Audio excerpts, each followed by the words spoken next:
Bismillahirrahmanirrahim. Assalamualaikum warahmatullahi wabarakatuh. Perkenalkan, nama saya Muhammad Nur, NIM 2018 320056. Saya mahasiswa program studi akuntansi FEB UMJ. Di sini saya akan memaparkan materi tentang kerangka dasar penyusunan dan penyajian laporan keuangan syariah. Yang pertama itu ada pengertiannya, merupakan pengaturan akuntansi yang memberikan konsep yang mendasari penyusunan dan penyajian laporan keuangan atas transaksi syariah. Lalu ada sejarahnya, ini pertama kali disahkan oleh Dewan Standar Akuntansi Keuangan Ikatan Akuntansi Indonesia atau DSAK-IAI pada 27 Juni 2007 dan masih berlaku hingga saat ini. Berdasarkan surat Dewan Pengurus Nasional atau DPN IAI nomor 0823/DPN/IAI/XI/2013, maka seluruh produk akuntansi syariah yang sebelumnya dikeluarkan oleh DSAK-IAI dialihkan kewenangannya kepada Dewan Standar Akuntansi Syariah (DSAS) IAI.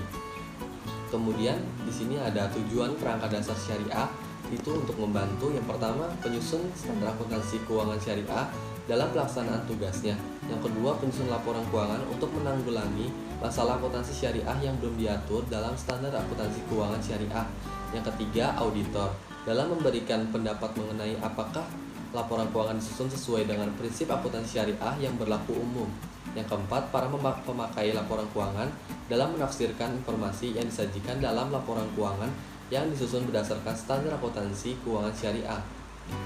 Selanjutnya ada pemakai informasinya ini. Yang pertama ada investor sekarang dan investor potensial. Yang kedua, pemilik dana kordah. Yang ketiga, pemilik dana syirkah temporer. Yang keempat, pemilik dana titipan. Yang kelima, pembayar dan penerima zakat, infak, sedekah, dan wakaf. Yang keenam, pengawas syariah. Yang ketujuh ada karyawan. Yang kedelapan, pemasok dan mitra usaha lainnya. Yang kesembilan, pelanggan. Yang kesepuluh, pemerintah serta lembaga-lembaganya. Yang kesebelas adalah masyarakat. Selanjutnya ada asas transaksi syariah. Itu yang pertama persaudaraan atau ukhuwah. Yang kedua keadilan atau adalah.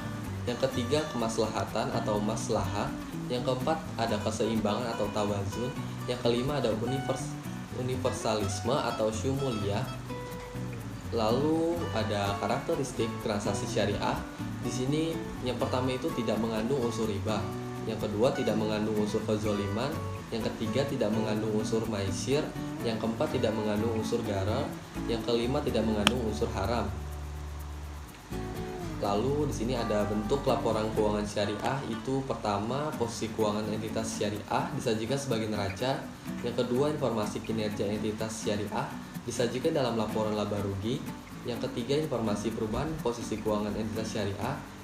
Yang keempat, informasi lain seperti laporan penjelasan tentang pemenuhan fungsi sosial entitas syariah. Yang kelima, catatan dan skedul tambahan. Di sini ada asumsi dasar, itu ada dua, ya, ada dasar akrual dan juga kelangsungan usaha.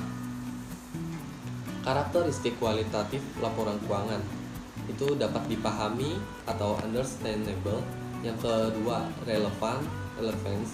Yang ketiga ada keandalan. Yang lalu yang terakhir ada dapat dibandingkan atau comparable. Selanjutnya ada pengakuan unsur laporan keuangan syariah. Itu ada pengakuan aset, ada pengakuan liabilitas, ada pengakuan DST, ada pengakuan penghasilan. Yang kelima ada pengakuan hak pihak ketika bagi hasil. Yang terakhir ada pengakuan beban. Kemudian pengukuran unsur laporan keuangan syariah itu ada tiga. Yang pertama biaya historis. Yang kedua ada biaya kini. Yang ketiga ada nilai realisasi atau penyelesaian.